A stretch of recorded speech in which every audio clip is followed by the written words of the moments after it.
Aqui estamos entrando verdadeiramente no início da obra de Cristo, se a gente assim pode dizer. O ministério de Cristo está aberto. Não antes de o Batista João trazer o ministério dele de arrependimento. Ministério esse que foi proclamado na região desértica da Judéia. E muitos vieram para exatamente serem batizados por João Batista. E aqui é um ponto interessante para a gente compreender a respeito desse batismo, como já tinha falado domingo passado. Que o batismo de João era um batismo de arrependimento de pecados. Só que quando as pessoas ouviram falar que João estava batizando não gentios, mas judeus, chamando-os para o arrependimento e para eles tomarem um batismo, ou seja, serem lavados seus pecados com água, para que os seus corações fossem preparados para aquele que haveria de vir, muita gente considerou, dizendo: que coisa é essa terrível que João está fazendo? E a coisa terrível era porque quem era batizado eram gentios, pessoas que viviam em outras religiões, serviam outros deuses, e que eles, ao ouvirem a respeito do Deus de Israel, da lei de Deus, eles se convertiam. Então eles tinham que fazer 3 coisas básicas: fazer uma confissão de fé de que acreditavam verdadeiramente na lei de Deus e nos profetas, ou seja, o Antigo Testamento. Eles tinham que fazer uma circuncisão, ou seja, eles tinham que serem circuncidados pelo povo judeu, para que então ele pertencesse ao povo da aliança, e por final, eles teriam que serem batizados. E esse tipo de ritual era somente para os gentios, porque eram considerados um povo impuro, imundo. Só que quando João vem aqui, ele não vem para falar aos gentios, mas para falar ao próprio povo de Israel, à casa de Israel. Então ele estava considerando que todo Israel ele era imundo, era como se fosse um gentio diante de Deus, um povo sem aliança com Deus, um povo totalmente afastado de Deus. E aqui a gente precisa ter muita clareza a respeito disso, para que a gente não erre nas coisas de Deus. E eu queria convidar você a abrir sua Bíblia para que a gente veja esse retrato de como o povo de Israel via os gentios. E você vai encontrar isso no livro de Efésios, capítulo de número 2. E eu queria que você abrisse sua Bíblia e acompanhasse junto comigo esse texto. Efésios, capítulo número 2, a partir do verso de número 11. Como era um gentio aos olhos do povo de Israel. Então, para que a gente saiba disso, o apóstolo Paulo, escrevendo exatamente aos gentios, ele os relembra da situação em que eles viviam. E ele diz assim, verso de número 11 do capítulo número 2, diz assim: portanto, lembrai-vos de que outrora vós, gentios na carne, chamados incircuncisão por aqueles que se intitulam circuncisos na carne, por mãos humanas, naquele tempo, nesse tempo em que vocês eram gentios, assim estavam circuncisos, naquele tempo estáveis sem Cristo, separados da comunidade de Israel, estranhos à aliança da promessa, às alianças da promessa, não tendo esperança e sem Deus no mundo. Esse era o retrato de um povo gentio, um povo totalmente separado, um povo totalmente imundo. E a esse povo que era pregado, o Antigo Testamento, era pregado o Deus de Israel, o Deus da aliança. Esse povo gentio deveria se converter, deveria crer nas palavras de Deus, na lei de Deus e nos profetas, teria que se circuncidar e no final ainda teria que se batizar. Ao serem batizados, então, eles estariam dentro da aliança, porque era como se dissesse exatamente isso: agora toda a tua impureza foi para fora e tu pertence realmente à aliança, ao povo, como ele mesmo, o apóstolo Paulo estava dizendo, separados da comunidade de Israel, e estranhos às alianças da promessa, não tendo esperança e sem Deus no mundo. Embora eles tivessem deuses de mentira, deuses inventados do coração humano, de fato eles não tinham Deus algum. O verdadeiro Deus estava ausente de suas vidas. sem Deus e sem esperança. Esse é o retrato do povo gentil aos olhos do povo judeu, de maneira que nenhum judeu tinha liberdade e autoridade para entrar na casa de gentil, porque eles acreditavam que eles seriam completamente contaminados, se tornariam imundos. Por isso eles não entravam na casa de um gentil.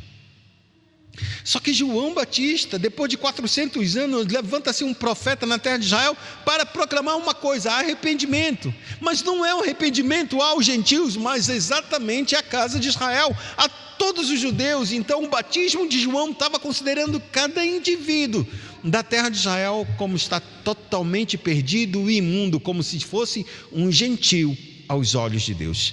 E esse retrato é muito válido, porque a gente vê verdadeiramente a religião judaica somente se importando, sabe com o quê? Com poder, com dinheiro, com a grandeza, com a glória, e não se importando realmente com o povo, não se importando realmente com o mandamento de Deus. E isso leva verdadeiramente o ministério de João Batista a um patamar ainda mais elevado, porque ele é verdadeiramente um homem que aponta os pecados da geração. E aqui tem um relato muito grande, porque esse mesmo profeta chamado João Batista, ele viria no espírito de Elias, ele viria com a mesma característica de Elias, como um homem que vai declarar verdadeiramente o pecado de Israel, e que deveria chamar o povo ao arrependimento. Como Elias vai fazer isso? Como ele declara as autoridades. No tempo de Elias, ele declarou a Acabe, a Jezabel, a ruína do povo de Israel, exatamente por causa dos seus pecados. E João Batista faz a mesma coisa. Ele levanta a sua voz contra todos os pecados da nação, inclusive das grandes autoridades, como era de Herodes, que tinha casado com a mulher do seu irmão. E aqui, irmãos, quando o ministério de João Batista toma dimensões enormes, porque grande parte do povo já não acreditava naquilo que acontecia em Jerusalém, no templo, com os sacerdotes, com os rituais, havia um nível de corrupção terrível, estava tudo perdido praticamente. E multidões afluíam para o Rio Jordão para serem batizados, para ouvirem as mensagens. E não eram pregações de João Batista, como eu falei domingo, era um mensageiro, um arauto, dizendo exatamente: um rei está vindo, e esse rei vai julgar vocês. Das duas uma, ou vocês estão prontos para receber o rei, ou vocês irão perecer com o juízo do rei. Por isso ele termina a sua pregação dizendo a si mesmo: ele tem na sua mão a sua pá, e ele vai juntar o trigo no celeiro, mas ele vai separar a palha e destinar a um fogo que nunca se apaga.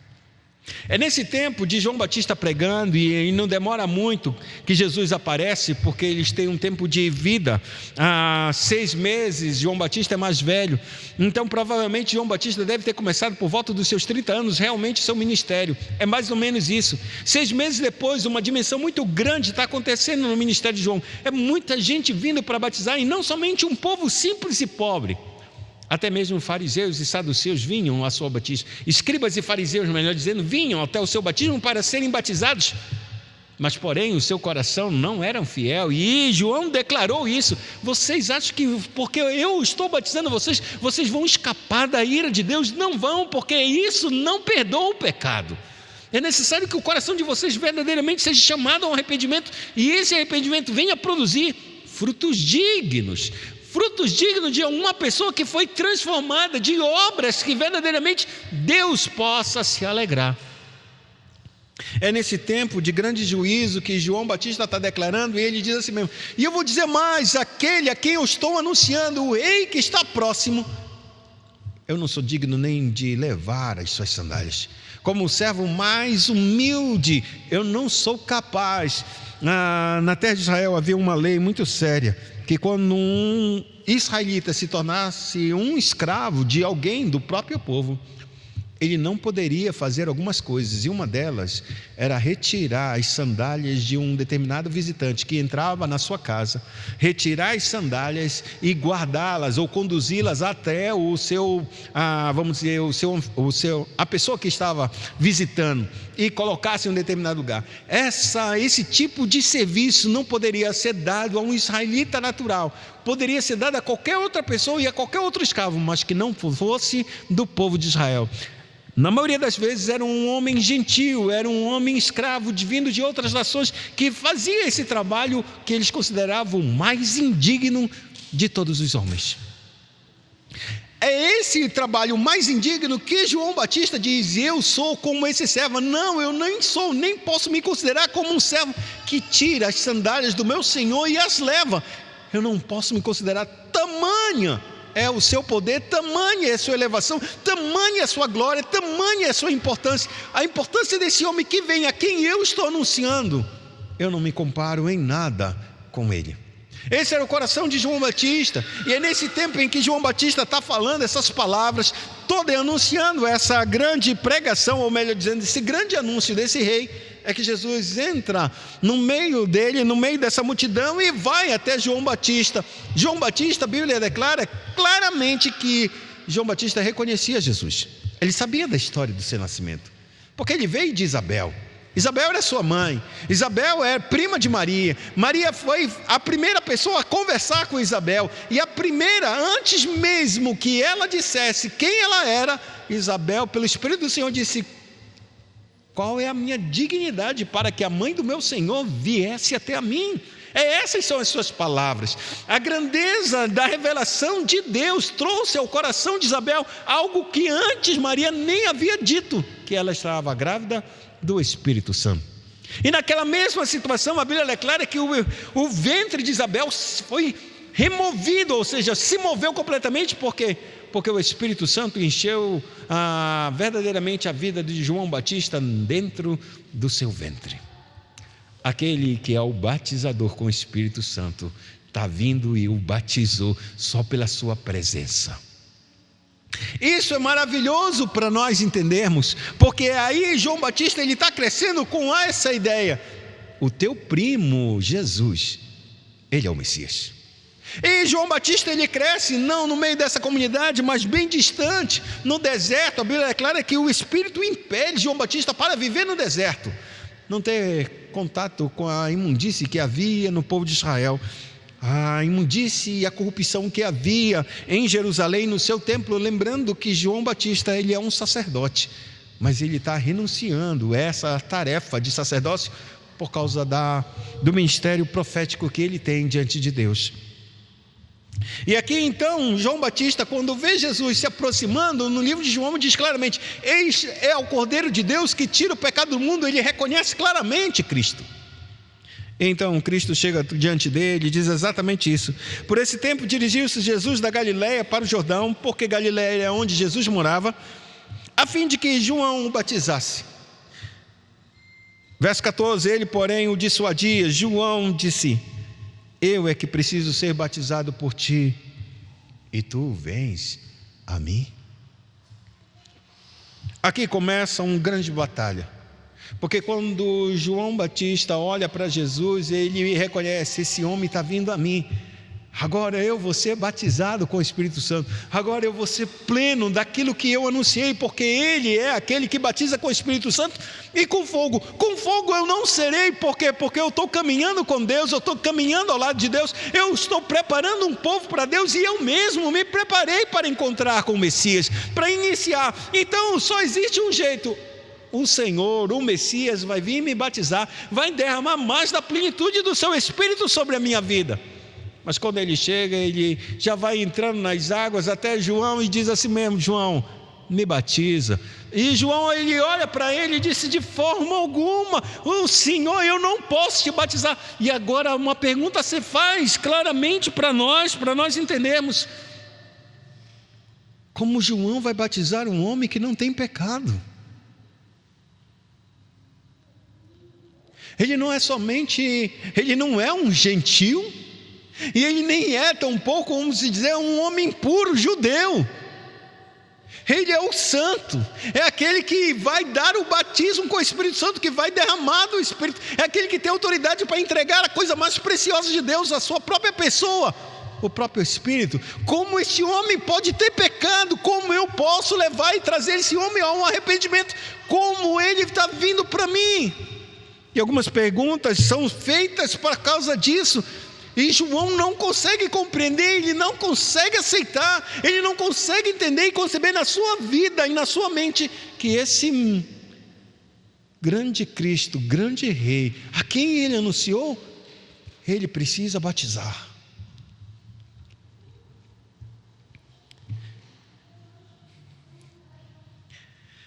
Preste atenção, amados.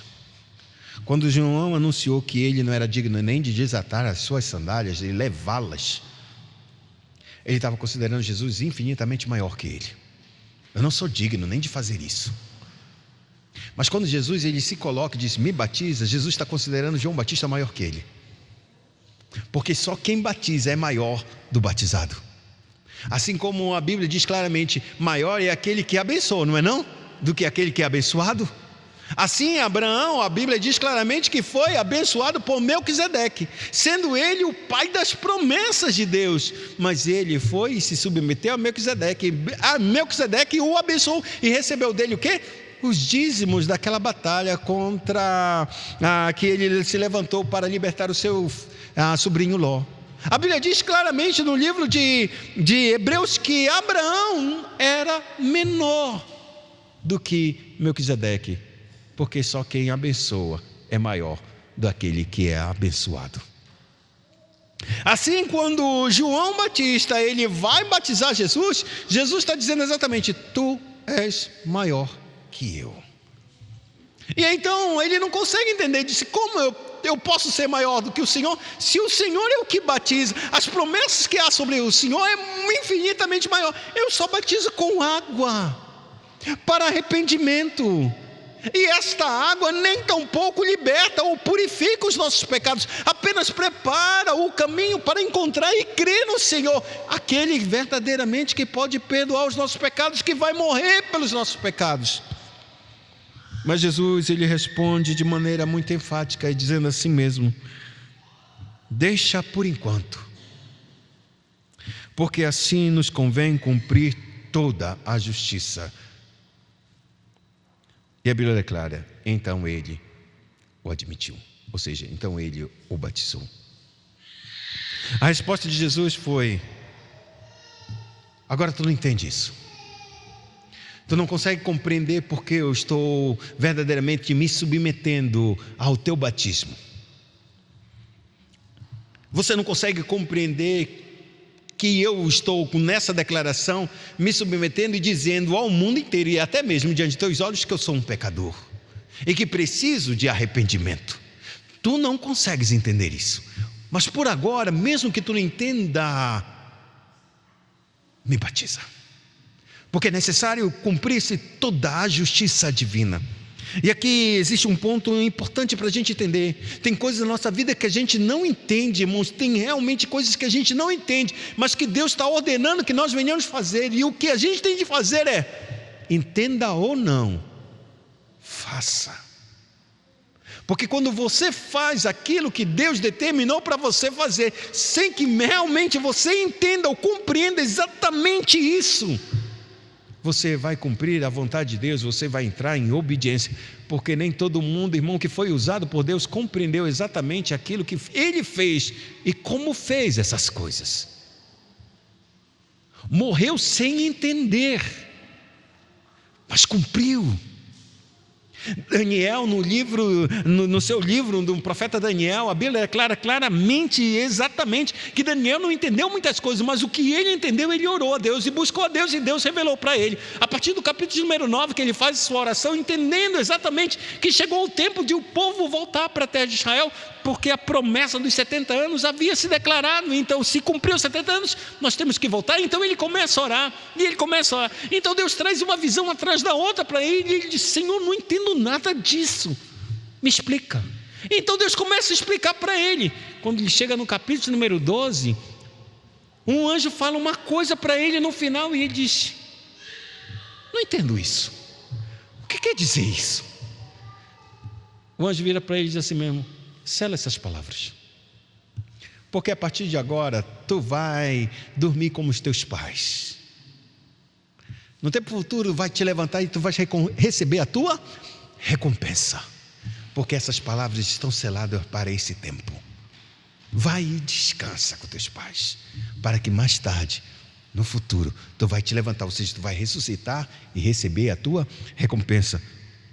São essas mesmas palavras. Às vezes a gente não entende todas as coisas. Algumas vezes a gente vai orar e Deus vai nos dar entendimento a respeito daquilo que Ele está nos dizendo e como nós estamos fazendo. Ele vai dar clareza, mas tem outras vezes que Ele não vai dizer nada. Só vai te dizer: faça isso. Não compreenda se é bom ou se é ruim, só faça, mesmo que você não entenda, faça, porque essa é a vontade de Deus, para que se cumpra a justiça de Deus. E aqui João Batista, ele para de questionar, ele para de lutar contra Jesus, ele para de tentar compreender. Ele disse: é isso que eu tenho que fazer? Então farei. Agora a gente sabe de uma coisa, irmãos, quando Jesus ele diz: é necessário que tu me batizes para que se cumpra toda a justiça de Deus, é um ponto muito sério, para que a gente entenda que quando ele fala toda a justiça de Deus, está falando de toda a justiça do Antigo Testamento. Tudo aquilo que Deus determinou para que Cristo viesse e fizesse, Ele está fazendo. E uma delas era que Ele seria o Cordeiro de Deus. Quando João ele anunciou o seu batismo, dizendo que todo mundo era imundo, Jesus realmente ele não tem pecado, nunca teve e nunca terá. Mas ele agora, ao se submeter aos homens, ele declara exatamente isso: que eu sou o substituto, e se eu sou o substituto, eu estou me assemelhando à humanidade caída, que necessita de arrependimento. E ele começa a chancelar o ministério de João Batista, dizendo assim mesmo: eu me batizei porque eu sei que Deus te enviou para preparar um povo para o Messias, que sou eu. Mas eu, antes que receba esse povo, eu tenho que me tornar como este povo, semelhantes a eles, para receber a punição que esse povo merece. Por isso eu estou me batizando, ou me dizendo: tu estás a me batizar, porque assim cumpre toda a justiça de Deus. Eu me torno não somente homem, mas eu me torno um homem pecador, semelhante a cada um deles, porque eu estou disposto a morrer pela vida deles. E aqui é interessante nisso, porque João Batista ele sabia claramente quem era o Cristo, ele sabia claramente que ele era o rei, que ele tinha todo esse poder de governar. Mas no verso 16, quando ele termina e ele vai, eu batizo, a Bíblia diz assim mesmo, verso 16: batizado Jesus, saiu logo da água, e eis que se lhe abriram os céus, e viu o Espírito de Deus descendo como pomba, vindo sobre ele.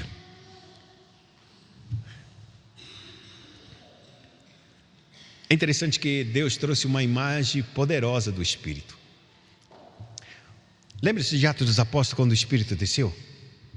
A Bíblia declara que viram línguas como de fogo caindo, repartindo sobre a cabeça de cada um. Não viu pombas, não tem nada de pomba. A Bíblia declara que quando Deus enviou as águas do dilúvio, e Noé já estava navegando, e ele estava perto já de acabar verdadeiramente descansar a arca, a Bíblia declara que Noé soltou uma pomba, e a pomba voou, e ela voou, andou para um lado, e de repente ela encontra um galho, e depois de tempos ela voltou de novo, naquele mesmo dia, com um bico de uma oliveira, aliás, no seu bico uma folha de oliveira. A folha de oliveira, verdadeiramente, Cristo ele disse que eu sou a oliveira verdadeira, e vós sois os ramos. O que Deus estava querendo dizer é que o Espírito Santo traria exatamente uma nova vida para cada um, por causa exatamente da oliveira verdadeira que Cristo é. E aqui é interessante porque é essa pomba que é descida verdadeiramente por mandado de Deus, desce sobre Jesus. E a gente pode dizer: poxa, tem tantos símbolos do Espírito Santo, por que uma pomba? Existe uma verdade. Sabia que pomba não tem fel? E fel, dentro das Sagradas Escrituras, é símbolo de amargura, é símbolo de pecado, é símbolo de erros e de falhas. E quando a pomba está descendo, está significando exatamente que aquele que está sendo batizado não tem pecado, porque quem desceu sobre ele não é fogo consumidor para purificar, como Isaías trouxe uma brasa do altar, toquei em teus lábios, e agora tu foste purificado e limpo e perdoado o teu pecado. Cristo não recebe o Espírito Santo em meio a fogo, porque não há pecado na vida dele, desce como pomba, simbolizando claramente que a vida dele era íntegra e reta e perfeita diante de Deus. E João Batista agora vê, porque ele disse no Evangelho de João claramente que Deus, quando tu vires o Espírito descer em forma de pomba, esse é o que batiza com o Espírito Santo, esse é o Messias, esse é o Filho de Deus. E João Batista, ele vê isso, cumpriu-se toda a justiça de Deus, porque a justiça de Deus é sua palavra declarada, e se ele não é batizado, ele jamais viria o Espírito descer sobre esse homem, que ele sabia que era o Messias, mas agora ele tinha a confirmação dos altos céus, de que ele é o perfeito, que não há pecado, que não há falhas. E agora é interessante, porque o texto ele termina dizendo exatamente isso: batizado Jesus, saiu logo da água. E eis que se lhe abriram os céus, e viu o Espírito descendo como pomba, vindo sobre ele. Ele sai dessas águas, a Bíblia diz claramente, sai logo.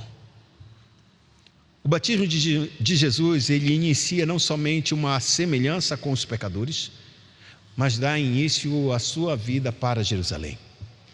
Dá início à sua ida prontamente para morrer em Jerusalém. O batismo de Jesus anuncia a sua morte, anuncia que o propósito pelo qual ele estava agora inicia-se com uma contagem regressiva para ele ir para a cruz. É isso que esse batismo simboliza. Agora Jesus, ele sai logo da água, por quê? Porque ele tem um propósito, e o propósito é o quê? Enfrentar as obras do diabo, vencer o inimigo, vencer o pecado, vencer a morte. Não tem como mais eu ficar nessas águas e parado.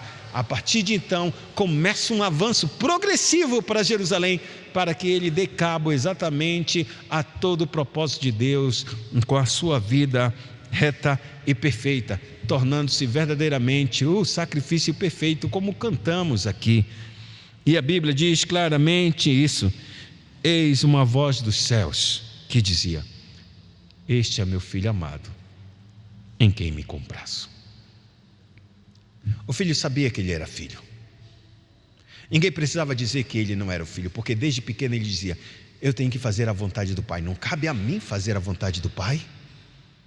E não era José, era o Pai, o Deus Pai. Sempre teve consciência clara da sua missão e de que ele era filho.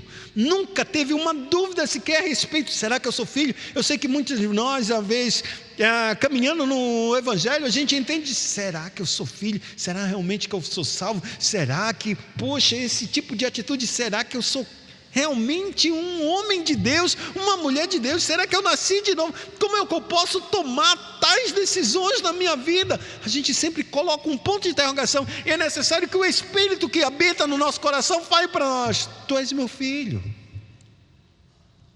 tu és meu filho, eu paguei pelo preço do teu pecado, apenas te arrepende, vamos caminhar de novo. Volto a dizer: 7 vezes cairá o justo, mas 7 vezes o Senhor o erguerá, o levantará. Cristo nunca teve uma crise de consciência, nunca. Então as palavras que vêm a ele naquele dia, seja de manhã ou de tarde, não sei, mas era dia, vem dos altos céus, não para ele, irmãos, para selar o testemunho de João Batista e de todos aqueles que estavam em volta.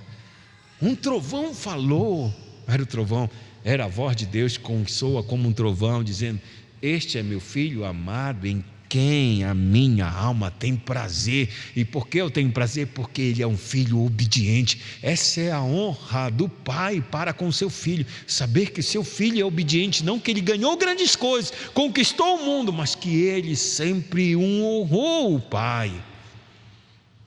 E nessa noite, convido você também a olhar para esse texto e ver que aquele que antes Jesus verdadeiramente não deu a ele o batismo que ele acreditava que só ele deveria, ele morreu sem ser batizado pelo Espírito.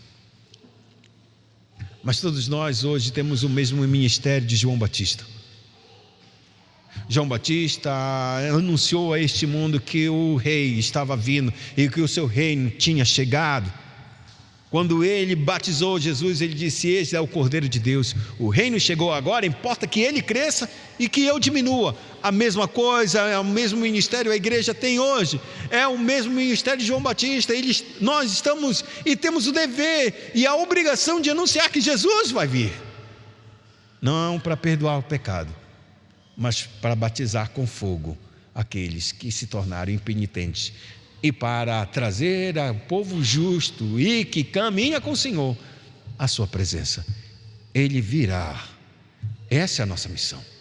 Ele voltará, esse é o nosso anúncio, porque Ele já batizou as nossas vidas com o Espírito. Que nós não sejamos os homens ímpios e falhos ao ponto de não acreditar e sermos batizados com o fogo do juízo de Deus, porque é isso que Ele vai dizer. Ou a gente é batizado por seu Espírito, nos dando um novo acesso a Deus, ou seremos lançados fora da sua presença com o batismo do fogo que nunca se apaga. Incline sua cabeça e oremos ao Senhor.